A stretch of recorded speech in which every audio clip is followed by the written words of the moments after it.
What's up, everybody? Welcome to Newberg Pod, the brand new pod with 30,000 followers now on YouTube. Thanks, so guys. exciting. So exciting. Seriously. Today.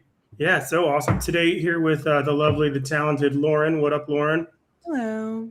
And special guest on the show, the man responsible for me being in the podcast world, the cult leader, the king of the TDC, Mr. Mike Walters. What's up? Hey, brother? guys. Hi, Thank you for having me. What an honor. Yeah, I remember that phone call. Like, I called like 5 people because I thought it was all about like if I build a network with really cool people, and I can't remember. So I called you, I called Steve Poltz. I actually sent him equipment, the musician. And you jumped in right away. So it was really cool. Thank you for that. Yeah. And yeah, absolutely. it started all of this. Yeah. It took 30,000 days to get 30,000 followers, and I'm very excited about it. Yeah. That's mine fantastic. started with a breakup. A breakup. Well, mine started, I think it started 14 years ago when Chris and I first met at the Den. I think that's really our origin story. He meets everybody at the Den. Over lots of tequila and me trying to impress men. Yep. That's so funny. I've been to the Den with him and he and Michelle a couple times, and it's just like Norm walking into Cheers. It's where everybody knows your name. It is so Cheers. Yeah. Mm-hmm. It almost doesn't fit like Sunset Strip either. No. Because you like go downstairs a little, it's like half downstairs, and you walk in and it's like you're not really in that kind of LA Sunset-y Strip vibe. It's like it's a different feeling. It's totally cool. And then Chris knows everybody. They all know him. And Michelle. You're right in between the Laugh Factory and the Comedy Store. So it's loads of up and coming comics. It's people dropping in. Lots of strippers. Yeah. Lots of strippers. Lots of drinks. Lots of drinks. Lots of strippers. So I gotta ask. So since you're sort of like the sensei, the Obi-Wan of the pod industry, when you're looking for pod topics, is it like what's the mix? Like how much is like current events versus this is gonna shock the fuck out of people? Dude, honestly, and it's hard because it's changed with different people doing it with me. Mm-hmm. I always looked at the stories like, just give me a headline. As long as I know kind of the details in the story good enough, I can keep people on track with that. And then it's just kind of a launching pad into wherever it goes. So it might look like a heavy story. And I feel like if we're doing it right, we've taken it somewhere completely off the rails, has almost nothing to do with the original story. And that's where the comedy and the fun comes in. It feels less like that these days, but that's what Jay and I did anyways. Like he'd be like, why are you pulling a story on this? And it's like, unbeknownst to you, there's a name 3 paragraphs into this story that's going to blow this room up when I get to it. Like, and that can be as simple as that. So it's really more about the personalities than anything in the story. So that's why when you're like, do you want to know the topics today? It's like, whatever. Yeah, I trust you. You're a comedian. Like whatever you pick, we'll just kick around and have fun with. We've done that quite a bit. Yeah. I think finding sometimes there's a good joke and you just have to build the story around it or the topic around it. Yeah. Totally. Or build, knowing like you've already read the story, so you know what's coming, the twist, the whatever. Yeah. I love those stories. Those are my favorite. I like to, I look at it in an honest way. I look at it like, I'm gonna hear the headline. I'm not going to do any research on it whatsoever. I'm going to make it about me, and then then I'm not going to talk about it long, and I'm going to interrupt whoever's speaking. Yeah, you're Larry King. Yeah, the Larry King formula. Yeah, who's the Wait, worst? I get it now. The worst is you're a skateboarder. What is a skateboard? It's like, dude, have you done no research? When he asked Jerry Seinfeld, like, so your show got canceled. He's like, what are you talking about, Larry? We're the number 1 show on TV. I decided to stop doing it. Like, Larry had zero clue who he was talking to, what the story was. And he did that purposely. I think he was just lazy, but that was his philosophy. So it does. I like Bill Maher. Get success. You like Bill Maher? Well, Oh, man. I like Bill Maher to the extent that he never asks any of the people who are on his show any questions that he doesn't immediately make about himself instantly. Yeah. I don't Yeah. like him like that. I like his style of just, he's so arrogant. He's like, so Yeah. Mike, he's like, I see you've got a neon sign back there. Let me talk to you about my apartment. Yeah. And you're like, what? It's all the setup of his own monologue. Yeah, he's He's the one guy out there that's been like on the scene for decades and decades. And everyone I know in that area or like professionally, comedians or industry people, every one of them has a Bill Maher story, and it's usually horrible. Like, oh yeah, that's the whorehouse and it's like, there's never stories. It's like Bill Cosby. And I'm not saying Bill Maher's doing anything illegal or anything like that, but it's like, he's kind of just skated for decades under the radar. He started as an actor. And there is, I love an old lady murder show, something about me. And he is on an early episode of Murder, She Wrote, and with Angela Lansbury, and he is shirtless. Nice.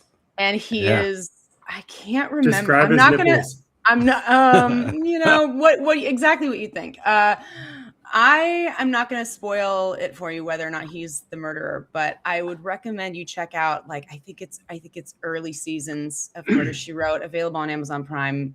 Go check out a young Bill Maher. Yeah. Shirtless Bill Maher. I feel like that story works with a young George Clooney on Facts of Life, but I don't know. He was also on Murder, She Wrote. Was he really? Yeah, he was on an episode. Yeah, there's loads of. Clooney worked a lot. He worked a lot before he worked. A lot. Yeah. He worked a lot. So speaking of shirtless dudes, my question is: so Mike and myself used to be larger. We are now less large, and I would use words like svelte. I would use words just like chiseled. Strong. I would. I would use words like cut. But my question is: so remember the whole dad bod phenomenon? Like that? Like, were women ever actually attracted to dad bods? And if not, like, what's with all the fucking shame? Why are you shaming us? And more importantly, should we go back to being large if that is the case? Oh God, so many questions here. Yeah, that was a lot. Yeah, I'm going to take this one. First off, I think that, oh my God, you've addressed so much. Okay, the dad bod initially, I think I actually wrote an article about this back when I was writing for BuzzFeed, and I wrote about how sickening it was that they've basically turned the dad bod. They've men just have so much okayness in life, the male privilege as it were. And so and women, this is coming off the back of women just being scrutinized physically for, since the beginning of time, and especially, into the 90s and 2000s. And then it was just now we're just you know what, we're going to make it more okay to be a man. How can we do that? We can actually tell you that your body is just fine the way it is. And so I'm going to have to dig up that article. So I think that initially that was, sparked a little bit of feminine rage. But I think nowadays, I love a big boy. I think that there's a... All right. I want I'm outdoorsy, so I would love, as far as a partner goes, I want someone who can keep up with some of my activities. And I want someone who's going to, live a long time if I am thinking about having children with them. But ultimately, though, I still want you to eat takeout and cookies with me in the bed, on occasion. I actually, this person, Chris. I dated a guy in LA very briefly. And he was what I refer to him as the balloon boy, because he was just all muscles and huge guy. And when we would finish up our night at the Den and go back to his place, instead of making nachos or ordering food, he would just cook a dozen eggs. Ugh. And that was his drunk food was just isolated protein. And I was oh my God, this is terrible. I need a man who's gonna eat a brownie with me and have a Taco Bell, a next day Taco Bell. And so I do but I think that women these days, we like a big boy. We want a strong boy, but we like a big boy. You want a fun guy. You want a fun guy. Yeah. Someone who can hang. Yeah. Fun. Someone with elasticity in their skin still. Yeah. Yeah. Yeah, exactly. That I don't think that was ever terribly attractive to women, like the super muscly guy that's going to make a dozen eggs hard boiled at 3 a.m. drunk. Like, Yeah. I don't think many. I don't know that It's girl. also hard to sleep on. Yeah. Yeah. You need to stay Do you want to sleep warm on in a the rock winter. do you want to sleep on a rock or a pillow? Yeah, exactly. There you go. Yeah. Yeah. It's a pillow that can also throw you around a little bit, you know? Okay. You want a But pillow that fights. In a pause. No, not Like, not like that. throwing you know, around. Shaking the baby. shaking. Yeah, like I sent Chris last night. I sent him a video. I was getting paint at Home Depot, and I sent him a video of the paint mixer that just goes like, da, da, da, da, da, da. And I was like, wouldn't mind a ride in a Home Depot paint mixer. He's like, you need to shut it down. Yeah. He's like, relax. I don't know if you could fit in one, but yeah, that'd be a fun ride. It would be. I'd try it. It reminds me of the sex machine in Barbarella. It reminds me of when my parents were out of town and I was watching R-rated movies on the VHS. And I'm like, that looks a lot like me in high school. I bet you were a prolific masturbator, Chris. Oh man, I do. Honestly, I got to tell you, I think my theory on Finally, masturbation. someone said it. my theory on masturbation is and always has been. It's not creepy. Everybody masturbates, but it's creepy to talk about how you masturbate, like that itself. Like, if you're like, oh, you just assume everybody jerks off. But if you're like, last night, oh my God, me, 16 eggs and a whole paint mixer, and I got busy. It's like, that's like, no one wants to know that. But if it's part of your life. So wait, so speaking of scooters, here's my segue. Mm-hmm. So recently, would you say that it's more cool or uncool? Do you think like attractive people, like we're talking about attractive people and people in general, should be able to get away with things based on how attractive they are? No comment. Yeah, what do you mean? Of course. You think so? That's the superpower of hot women. Like that's just undeniable. Just they should be able to. I'm talking about like crime. I'm talking about crimes. Oh, are we? No, that sounds too serious. No, I'm not. I'm not saying serious. I'm just saying. Do you think like Casey Anthony gets away with it if she's less hot? No, probably not. No. Okay, do you think? It's not just hot girl. It's mostly hot girl, but hot person privilege exists. Luigi Mangione is a good example. Great example. Right? I think there is a point where it rounds the horseshoe, and I think that people hate it again because I think of like the trust fund kids that get away with doing things to women because they're like good looking and have money, and I think that that's where it gets gross. But yeah, there's a nice sweet spot where I think we can say hot privilege is real. Yeah. I think there's nobody. I don't know. I still think attractive people, beautiful women.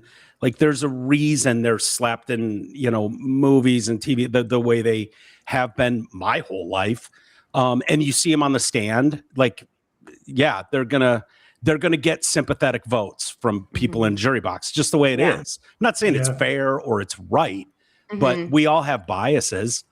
If you're attracted to someone. Like if I'm sitting in a jury box and there's like, oh my God, I'd give anything to go out with that girl. I don't care that she murdered her family. Yeah. Like it would be hard for me. I'd be trying to make up excuses for why she was justified. I could see doing all of that. I'd be bad on a jury. I wouldn't be very fair. Yeah. They'd probably get you. They'd call that out. I think they'd get you out of there before. Have you been on a jury? Have you ever? No. No. Oh, I haven't either. I've been called a few times. Once. Yeah. Have you been called a few times? I've been called a few times. Same. I've just never. I think I'd look forward to it now. I was called on one, and I couldn't do it because of scheduling stuff. And the judge released me, but it was this young black kid that came and sat down, and I was like, "There's not guilty." I was like, "Nope, I'm not being a part of this because I know that the sentencing is terrible for young black kids." And I was like, "No, I'll be too biased. Like they'll ask me, and I'll be like, no, I'm gonna let this guy off. I'm going to be reverse racist and let him off. No matter what you're gonna get Was it OJ? It was OJ. Yeah, wow. back when I was 6. Yeah, there you go. I used to have a joke that would be like when it was talking about good-looking people who were kidnapped. Like if an attractive person is kidnapped, the entire world shuts down and needs to find this person. But if you're ugly, you're going missing. Like you're just they're not going to look. Well, for and you. not just attractive, but like very light skinned, very light skinned, very white. Yeah, very that's the white. Patrice O'Neill story about, young black girl gets kidnapped and it's like, Oh my ooh, God. sorry, sweetheart. No, one's there looking for are. you. I mean, there are stories in the news right now of young black women being hanged, and they're like not making national news of like what the fuck. I don't, for real. I need to know more about that story. I saw that headline or the interview on the news. I will say there's been a handful of them, so I'm sure they vary in detail, but there are like behind a school, by a park, like in these places where you're like, what the fuck? Like it's just I understand being like, okay, some of the like what's happening, in terms of suicide and how are people, but there are some real weird details about these stories where you're like, this was way too high of a place for anyone to like. It just was like, I'm not comfortable with the, there was kind of an implication that, like this was a lynching, like some early 1800 style. And it's like, wait a minute. I don't know that that's going on anywhere. I'd like to know what happened. If this is, man on his girl crime or a suicide, like, not to get too grim, but before we, that's just dangerous. So I don't know. Yeah. I feel like if you had that actual story, like, hey, two racist hillbillies lynch black girl, like that would dominate the world press for. You think so? Yeah, oh my God. Yeah. So the fact that that's not front page news everywhere tells me, I've covered a lot of these stories and there's a pattern to them. And the fact that it's not the only thing this country's talking about tells me there's probably more to it. Yeah. As someone who hasn't done any research on this at all, I'm inclined to just, be very opinionated about it. But we're all guilty of that. I get it. I want to make it about me. Yeah. It is about me. Chris, it's do you think you're gonna shave? It's been like 30 seconds. I just cut off like probably 10 pounds of my beard. Like you didn't like. You did. I think it's got a shape now, which is nice. When it was like a little like teats, it was a little bit. Yeah, it looked like cow udders. Are you gonna do one of those videos eventually where it's like you don't tell Michelle and then you come in completely clean shaven and film her reaction? Have you seen those videos? It's not that important to me. I mean, I like it. I like being able to do the old man. It's it's my face scrotum. Yeah, like, but it's been years now. I'm wondering if you're ever going to be like, because when I grew my hair out and had like long hair in my early 20s, there was one day I remember up in East Lansing and just like, I'm cutting this hair off and just went and got it cut. And that was it. So I wonder if you'll ever wake up one day and be like, you know what, that's it for the beard. And it's so funny and so triggering how like all of a sudden some like one thing someone could say, like it could be this, like you saying this right now could be like, wow, it has been years, maybe I should shave it. I used to wear 10 turquoise rings on every finger, 2 thumb rings, because my dad, like when I first visited my dad, he was really into all this turquoise stuff. So I ended up getting like 10 silver turquoise rings. And I was like, you couldn't have told me ever to take them off. And because it just looked really cool playing guitar and everything. And I was at Wayne County Circuit Court filing papers because I was doing, at the time I was a legal courier. And this woman she goes, oh, that's interesting. She's like, you have turquoise rings on. And I go, yeah. She's like, I love them. She goes, you won't, you'll get bored soon. And I was like, you're out of your mind. And like on the way home, I'm like fucking throwing these things out the window. Yeah. I'm like, Jesus. Yeah. I think I'm going to shave now live. Yeah, let's do it. Yeah, I'm so excited. Finally. Well, it'll honest to God, it'll take like 10 years off your life. Like, so do it at the right appropriate time when you're feeling like too old or something. Like seriously, it will take 10, 20 years off your life. Yeah. I mean, like, I like it. I really do. But like at some point, I mean, I don't know, maybe. Yeah, you'd have to change your logo and everything. Yeah, There's that's a true. lot going on Yeah. there, It's you a know. lot to think You could about. do something fun with it though. You could put like tape on it or something, make it a little silly. Do you remember, Mike? Do you remember the Cool Ghoul? Do you remember that guy back in the day in Michigan, the guy with the rainbow beard? Yeah, what was the ghoul, but what was the show? I don't remember. It was Count. it Was it Count Scary? No, And Count the- Scary and the- was a different guy. The ghoul, he was known as the ghoul. He was like good friends with Podell, I think, Okay. back in the day. But yeah, he had like a Saturday TV show or something in Detroit, like local. Okay. The Ghoul. Yeah, I don't remember like- you threw me off with the Cool Ghoul. I never thought of him as cool, and I don't think I've ever heard him referred to as Very the Cool Ghoul. uncool ghoul. Yeah, he was a little bit Sort of a before my lame time. ghoul. All right, that's fair. That's fair. Okay, all right. So, all right, I have a question. So now moving on to my next fabulous topic for the show. So when someone do you have to forgive somebody in your mind if they apologize to you, or are you an asshole if someone apologizes and you just won't accept it? Is it genuine, or were they forced to apologize? I think it's dealer's choice as far as I don't think very few adults are forced to apologize, are And they? what did they do? Okay, specifically in this situation, while you were asleep, they tackled you, smashed peanut butter in your buns, and gave you a peanut butter wedgie. And it was the only pair of pants that you had for your weekend in Daytona Beach, and all the What stores happened to were Lauren? closed. I want She's Lauren frozen. back. Oh, Why is she's she frozen? Is she Lauren, is you're she there? frozen. Could she hear us? I don't know. I'll text her and let her know that she's frozen. Oh, That- wow, what, she a, disappeared. what a great image to be frozen on, by the way. Yeah, she's Bubbly, frozen. smiling, head tilts a little bit, looks adorable. Like so many of us get frozen like this, Chris, you know, Yeah. it's a terrible look. Yep. One eye half open. Let's see if she got my text. Yeah, it is a good look. No, for something like that, like a prank gone wrong, boys will be boys. You threw a little peanut butter on, gave me a wedgie. Yeah, I'd forgive if it was like, dude, I got hammered last night. I don't know what I was thinking. Like, I'd be fine with that. But if it was like, dude, I banged your girlfriend last night, and that might be time. That might be a little harder to just be like, nah, he did apologize. I guess we're good.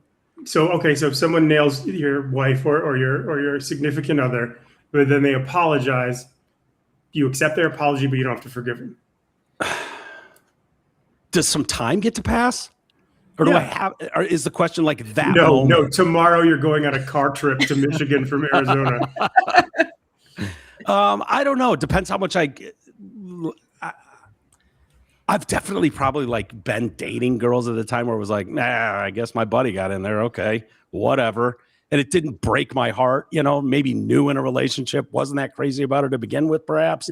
Who knows? Right. This has never happened. I'm just trying to think of things. But if I was like seriously into someone, that would be much harder to just like automatically forgive.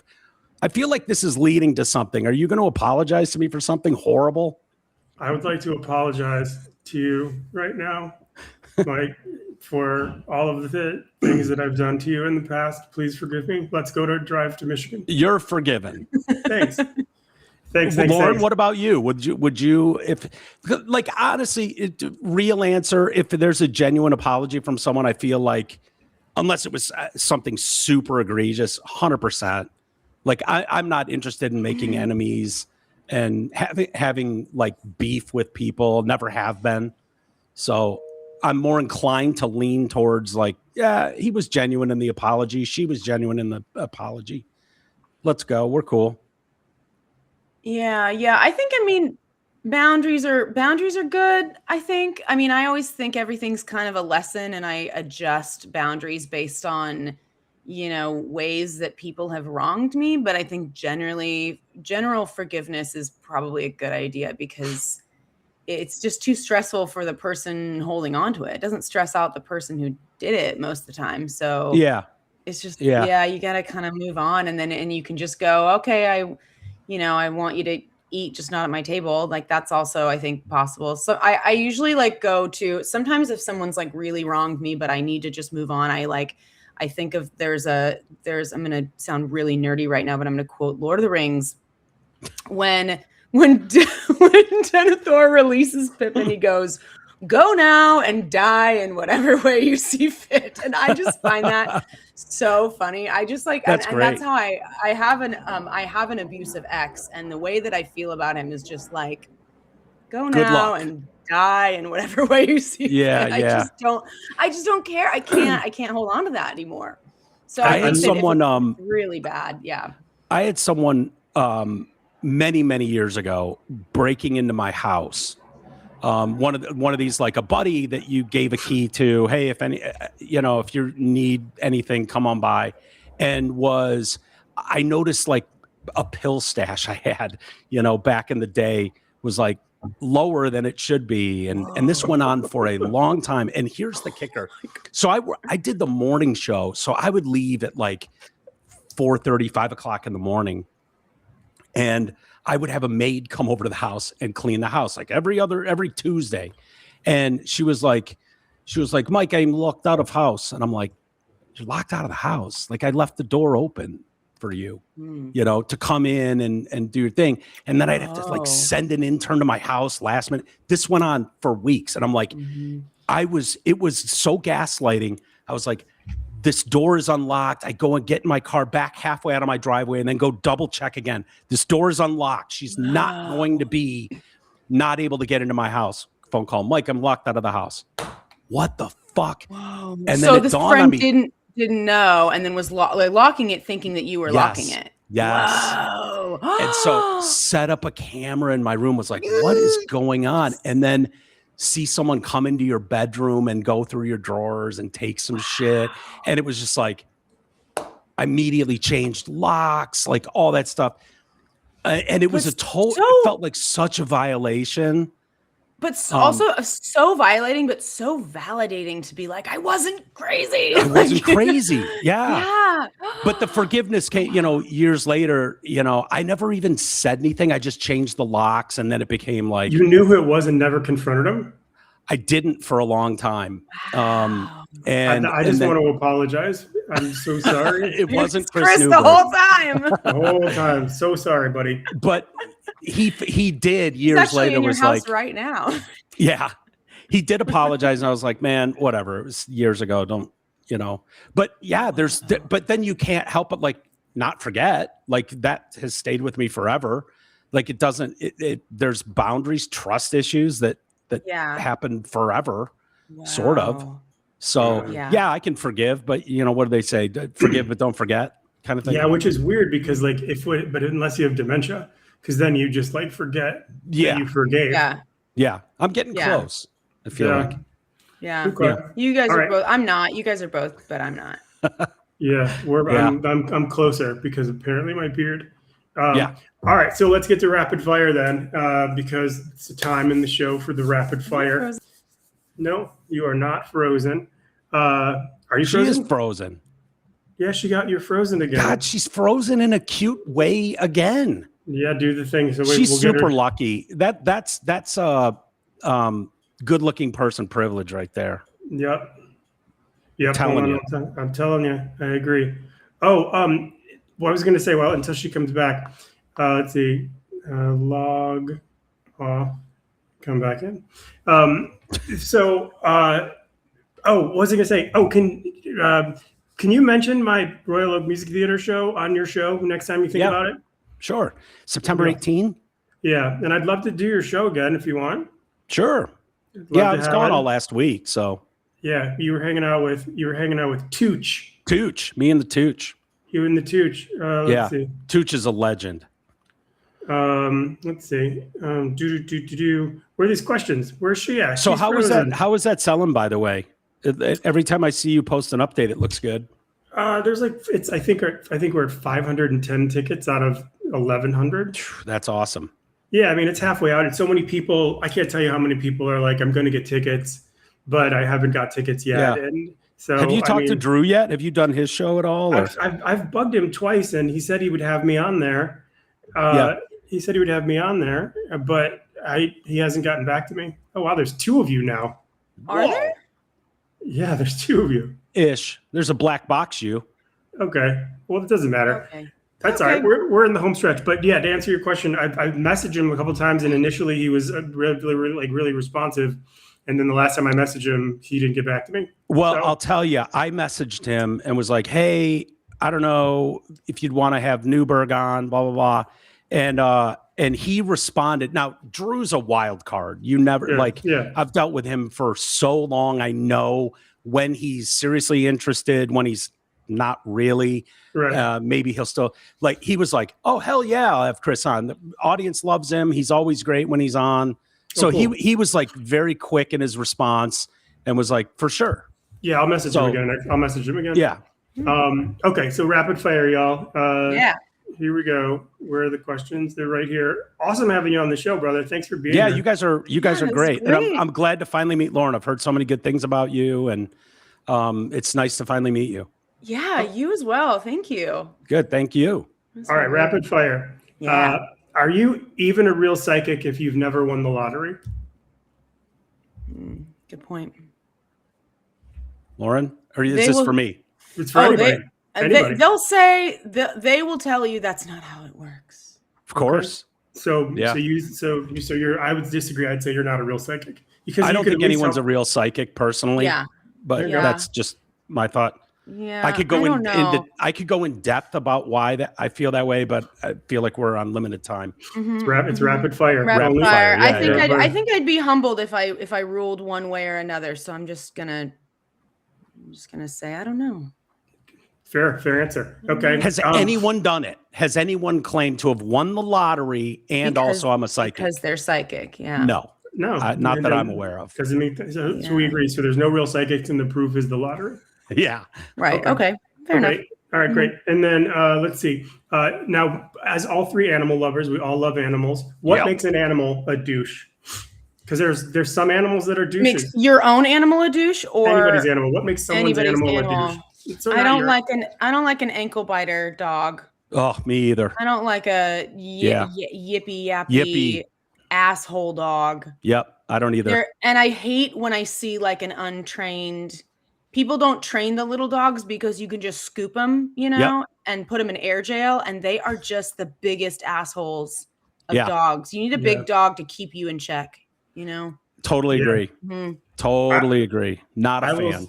I will say what makes your animal a douche is if you go to work at 4:30 in the morning and you leave the door unlocked for your cleaning lady and your dog locks the door and steals your drugs. And then steals your pills. Why would that make your dog a douche? That seems like a pretty resilient dog. I don't know. Cool dog. That's kind of a cool dog. Pretty dope dog. Yeah, and like not a narc, you want, seems like a dog I could train to get into other people's houses and refill my pill stash. Yeah. I think it's so rude. I think a comic friend, I believe it's my friend Jen Murphy, has a joke, something about how she thinks it's really rude that they train dogs to get addicted to drugs, and then when they find them, they get all excited, and then they're like, "All right, thanks, buddy," and they just move the dog. You know what I think worse than dog douches are people douches. People douches, There's this guy who just beats a dead horse. Like every time you're in a room with him, won't let a thing go. I know Hayden Panettiere has run into shit like this. I have run into shit like this. And it's like those people. Lauren, did you pick up what he did there? He turned it around on me. He switched it. He did the old switcheroo. Yeah, got that. What historical figure do you think would have been the worst on social media? John Lennon. Yeah. John Lennon would have been, I think, very insufferable. Kurt Cobain would have been insufferable by this point. Every tweet would begin with, "Look, man, I know this is not cool to do this, but..." Yeah. I was gonna, I love the music references. I was gonna go back a bit further and say Genghis Khan would have been a hard one to follow. Oof. Yeah, I think, but because it wouldn't just be him, he would have a big following. He would, and it would be like the guys doing push-ups outside of the courtroom of Andrew Tate. Like, that would be like the guys following Genghis Khan. Would he talk shit after he hit your village, or would he would he talk as he was coming coming in like, he would Larry Bird get it. ready, ladies. Next Tuesday. He'd Larry Bird it. He'd be like, I'm going to hit your village tomorrow at 12 noon, and there's nothing you can do about it. Now that's douchey. So. That's extra douchey to talk shit before you hit the village. Do it, but then there'd be a bunch of people that would be like, respect. You know? Yeah. I think the worst guy, I think the worst social media person would be Vlad the Impaler, because he would just only do bad jokes. He was like, Dave came over yesterday. Let's just say he hung around too long. Yeah. He didn't stick around very long. Yeah. He would and everyone would be the same one. And if you didn't like it, he'd impale you. Yeah. Okay, if you could remain one age forever, like still grow mentally, but physically be what age forever? What age would you be? 36. 36 for you. What do you got, Mike? 36 is a good age. Mm-hmm. I'm trying to think if like toddler age would be awesome because everyone does everything for you. You don't even have to wipe after yourself. Like no responsibilities. Don't have to clean anything. Eat. Just Stewie Griffin. Yeah, just Stewie Griffin. Go through life as Stewie Griffin. No, 36 is good. 27 seems like a good age. Somewhere around there. I think 40. Really? 40. I was gonna say 40, but I think 30. Yeah. You're not even 40 yet. How would you know? Me? Yeah.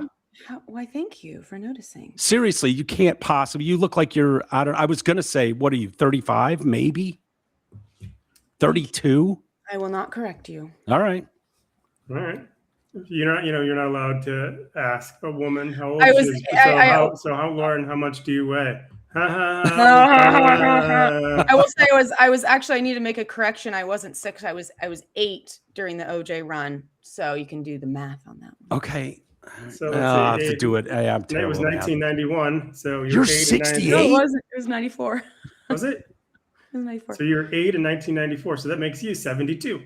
All right. Yeah. How afraid are both of you of expiration dates on food? Depends what the food is. Yeah, not as much as eggs. It should. 12 eggs, and it's at midnight. 12 eggs at 2 a.m. Yeah, with your situationship. I'm scared of breads, milk. I would never. Any dairy. Yeah, dairy. Except for cheese, because cheese is very stable. But if I have a box of crackers, and it's like, no, man, I really want a cracker right now, and it's like, oh, it expired a week ago. I'm eating the crackers. That you do by taste, because sometimes it gets like an old taste. Yeah, you go by taste, I think, with that kind of stuff. Michelle eats this laughing cow cheese. She loves it. It's really good. And last night, I love it. So last night I cut up a bunch and put it on top of a Detroit style pizza, and it kept falling off. It didn't melt. I was so bummed. Oh yeah, that stuff doesn't. It's like all rubbery. Yeah, it wasn't cool. All right, last two.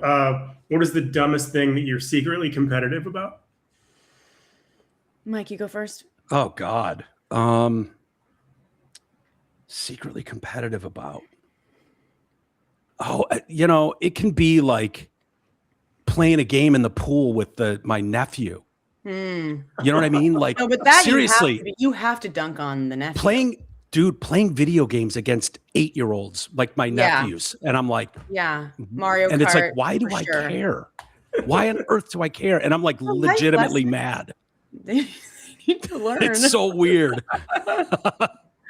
That's funny. Mine would be, I'm like not a, I don't need to be a Michelin star chef, but there's like a couple dishes that I make where I'm like, this needs to be the best thing that you've ever eaten, ever. Like my mac and cheese and like my chili.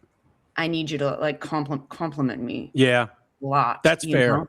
Yeah. I recently started cooking and I get that feeling where it's like, you know how hard I worked on this? I wait and I'm like, yeah. And I'm like, how is it? Yeah. Is it good? Do you like it? Tell me about the flavor profile. Like I get really, I'm like, yeah. I did that with Tooch over the weekend. I made pizzas for everybody. And I was like, that sauce. I wasn't sure about that sauce. They better like that sauce. They're like, nice. Sauce. Not enough people are commenting on my sauce. I want compliments on the sauce. Yeah. That's funny. I think I get secretly competitive because having spent so many years being stand-up and getting immediate reaction, if I don't get the same immediate reaction from other life situations, I get bothered. I'm like, if I'm working on a show and someone says, oh, I need you to do this. So I'm like, I write 10 things and I send them in and it's been 3 seconds And I'm like, yeah. what? No. How do you not start? For your career, like your feedback is so loud. It has to be. You have to get that like immediate response because it's like I totally get that too. People don't laugh. You're like, oh yeah, it's so it's like maddening. Chris, can you feel that way with text too? When you send a banger of a text and the response isn't like, yeah, because I can get competitive with that too. Because it's like, I just wrote that gem and sent it to you and it's been 20 seconds. You haven't responded. Yeah, I get that was the funniest thing ever. Yeah. I did it yesterday with Lauren and on our topics. I sent her the topics and it was like 4 seconds and she didn't respond. So I immediately texted her, yes, they were great topics. Yeah, you love those topics. Yeah. And then I was like, oh fuck, I didn't see the text. And I was like, that is the perfect example of Chris Newberg. That's him with everything right there. The passive aggressive. Oh, I guess you hated all my stories, didn't you, Lauren? Yeah. Yeah, but I don't think it's as passive as it could be. I think it's way more aggressive. It's way more aggressive. More aggressive than passive. Yeah. But I will just, in my friend groups, I'll just redirect. I'll go, hey, I don't think anyone really noticed this great joke that I made. And I'd like everyone to pay a little more attention next time. You know, and I just call them out for it. I'm like, can you guys just honestly, validate me. Validate me. Funny. Tell me I'm funny. I'm funny. Last one, y'all. Last one.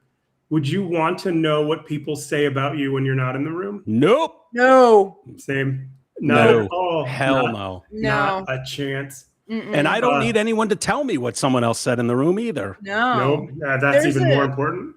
There's an old Whitney Houston story where she walks into it's told by her, one of the people that used to work in her agency. And there was an article written about her that was really, that praised her a lot. It was really complimentary. And they said, when she walked in one day, they said, Miss Houston, did you see this article? And she goes, nope, I don't look at it. And they go, no, this is really nice. And she says, if I start to believe them when they say nice things, I'll start to believe them when they say terrible things. And I think that kind of applies. I'm like, I don't even want to hear if it's good, you know? Yeah. Smart. Don't read your good press. Don't read your bad press. It's a good. Yeah. That sentence is drowning with irony. Yeah. Wow. That was crazy. Thanks for listening, everybody. If you enjoy the show, please follow us on YouTube at Newberg Pod. Hit the smash and whatever. You can listen to Mike Walters on his fantastic show TDC. I believe it's 4 times a week. Is that correct? Yeah, or whatever. Yeah. Sometimes 3, sometimes 4, sometimes 5. Is the full lineup? It's you, White Oprah, and Greg, or is it just you and White Oprah and Greg shows up once in a while? Well, he bails when he's got a work thing to do. So he was supposed to be there yesterday, but he's covering like the Iowa State Fair or something. Okay. So it was like, okay, whatever. We'll see you when you're here. So it's just kind of whatever. But yeah, Amy and I have been kicking around with it for you guys a while are perfect. Now. You guys are great together. It's fun. Yeah, it is very fun. It's very fun. To be. Yeah. And you can see Lauren at the Home Depot. Please don't. All right. Well, thanks for listening, everybody. We'll see you next time. Thanks, everybody.